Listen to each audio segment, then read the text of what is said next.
E o Ibovespa, hein, minha gente, só queria dar alegria pro povo dele, né? Povo da Faria Lima. E conseguiu, parecia que não ia conseguir, mas conseguiu, é hexa. O Ibovespa, pela sexta vez consecutiva, bateu o recorde, abriu a semana de novo para cima. Aliás, não são só 6 recordes consecutivos, mas são 8 pregões em que o Ibovespa não consegue derrota. A vitória nesta segunda-feira foi de meio ponto para cima. Começa agora o seu saldo do dia, deste dia 7 de junho de 2021. Ibovespa ainda na faixa dos 130 mil pontos. O dólar não conseguiu renovar as mínimas que vinha renovando já 3 pregões, mas também não subiu muito não, subiu só 0,02% aos R$ 5,03 no fim do dia, no fechamento no mercado à vista brasileiro. Antes de falar o que fez o dólar encolher a alta e o Ibovespa virar para cima, vou te falar o que puxava ele para baixo. Para começar, como eu disse, né, são tantas altas, o Ibovespa o time tá cansado, né, de tanto ganhar, de tanto subir. Faltava fôlego ali no começo do dia, um dia de agenda esvaziada, e lá nos Estados Unidos subindo os juros de longo prazo, ações dando uma recuada. Aqui no Brasil era acompanhado esse ritmo e por isso o dólar, aliás, subia e subia mais fortemente, muito mais fortemente, claro, do que subia no fechamento.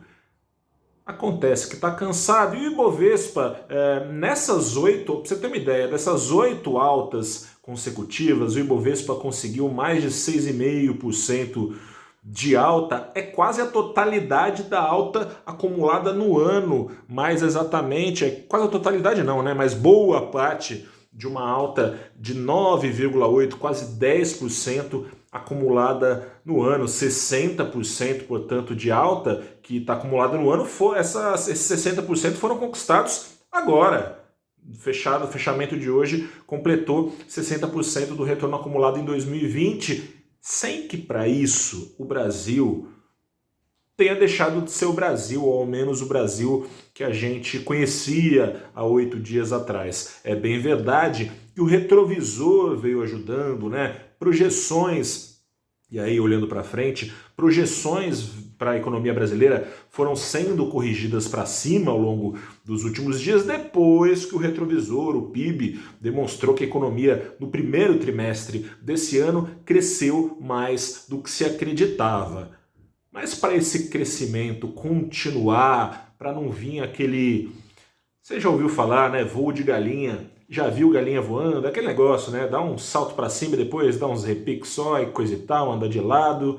Para não vir um voo de galinha, coisas precisam acontecer. E essas coisas são difíceis, né? A gente tem acompanhado, né, o governo e coisas lá em Brasília, né, no tabuleiro da política, dependem de coisas acontecerem no tabuleiro da política, em que o governo, a gente vem acompanhando, está muito mais preocupado em se defender na CPI da Covid, em sediar, né, está se esforçando aí para o Brasil sediar a Copa América, enquanto esforços parecem muito e só concentrados no Congresso para aprovar reformas. Dessas reformas, em especial a administrativa e a tributária, dependem alicerces sólidos para que a economia brasileira mantenha um ritmo forte de crescimento nos próximos anos. Aliás, nesse ano está projetado algo ali pouco acima de 4%, mostrou hoje pela manhã a pesquisa Focus, né, que é publicada toda semana pelo Banco Central, com a média de cerca de 100 casas de análises e bancos, projetado para esse ano um crescimento de pouco mais que 4%, para o ano que vem já está projetado coisa inferior a 2,5%, está ali na casa dos 2,3%, 2,4% a projeção do crescimento para o Brasil já em 2022, ou seja, coisas precisam acontecer para esse crescimento de médio, longo prazo ser maior, ser sustentável, um ganho maior de crescimento no Brasil. E não é só coisas acontecerem, né? Que coisas, que reformas, uma reforma administrativa que precisa acontecer para que traga, para que dê uma folga, um espaço para o governo conseguir investir e assim turbinar o crescimento do Brasil, precisa de fato cortar gastos hoje que dominam a maior parte da folha de pagamentos do governo, da folha de gastos do governo, que é a folha de pagamentos com funcionários públicos.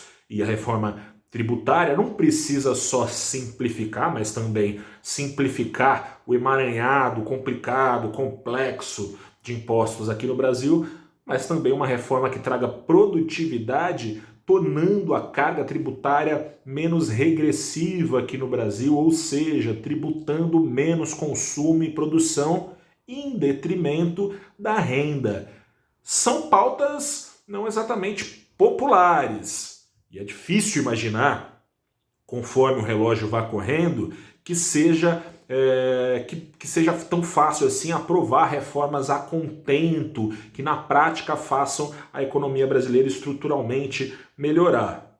Mas, ainda que as eleições se aproximando tornem as coisas mais difíceis, foram com palavras que adoçaram os ouvidos do mercado que o Ibovespa passou a subir ali no entrada da tarde, mais ou menos. Arthur Lira, deputado Arthur Lira, presidente da Câmara, ele defendeu que não tenha prorrogação do auxílio emergencial. É muito difícil acreditar que isso vai acontecer. Tem um incentivo natural da popularidade em baixa do presidente Jair Bolsonaro, das eleições se aproximando, o presidente tem todo um incentivo ali para manter esse auxílio. Fora isso, a necessidade mesmo, literalmente juntando a fome com a vontade de comer. Não é de se imaginar que o desemprego vai cair tão rapidamente no Brasil, ainda que caia não para tão abaixo, lá para idos de agosto, dos atuais 15 milhões de brasileiros desempregados, 15% da força de trabalho desocupada aqui no Brasil. Ainda que essa população esteja em maior número vacinada, comida vai ficar faltando no prato, vai precisar, muito provavelmente, o governo, seja com auxílios prorrogados, seja com o novo Bolsa Família, o projeto de Renda Brasil Cidadã, como já foi ventilado, né, com uma renda básica paga pelo governo, vai precisar o governo, muito provavelmente, gastar mais, ao que parece, sem cortar gastos no curto prazo com outras coisas. Ainda assim, o mercado gostou.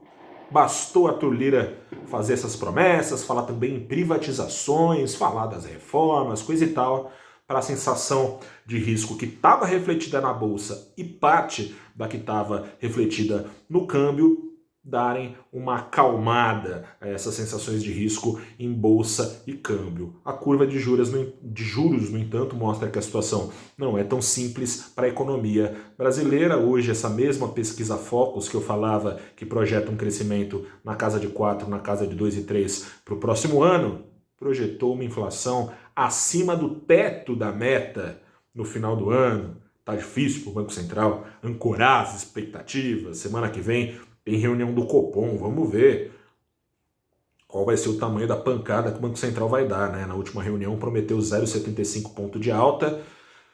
Talvez precise mais para trazer as expectativas do mercado de volta a uma faixa abaixo, aí, inflação do teto da meta. Inflação pressionada pela crise hídrica, que ninguém sabe ainda qual será a dimensão, inflação projetada, né? E pelo próprio crescimento da economia. Se a economia vai crescer mais e, no melhor dos casos, será descomprimido o consumo das famílias nos últimos meses do ano, é de se esperar que, com mais demanda para uma oferta que talvez não acelere assim nesse mesmo ritmo, preços para cima. Enfim, esse é o quadro de hoje. Por fim, te convido a acessar valorinvest.com no YouTube para ver o papo que eu tive hoje com a Priscila Araújo, que ela é gestora e sócia da Macro Capital, com o William Castro Alves, que é da Avenue Securities, ele é estrategista-chefe por lá. A gente bateu um papo, e para sair um pouco dessa polêmica de cenário, sobre outra polêmica, ESG, mais especialmente o que será do mercado de petróleo, da própria Petrobras aqui no Brasil, enquanto o mundo vai caminhando, ao que tudo indica, pelo menos no papel que se espera, pelas próximas décadas, para tornar mais diversa e renovável a sua matriz energética. Dê um pulo lá, então, no nosso canal, continue conosco no nosso site, nas outras redes sociais. Eu sou Gustavo Ferreira, repórter do valorinvest.com, fico por aqui, até a próxima e tchau.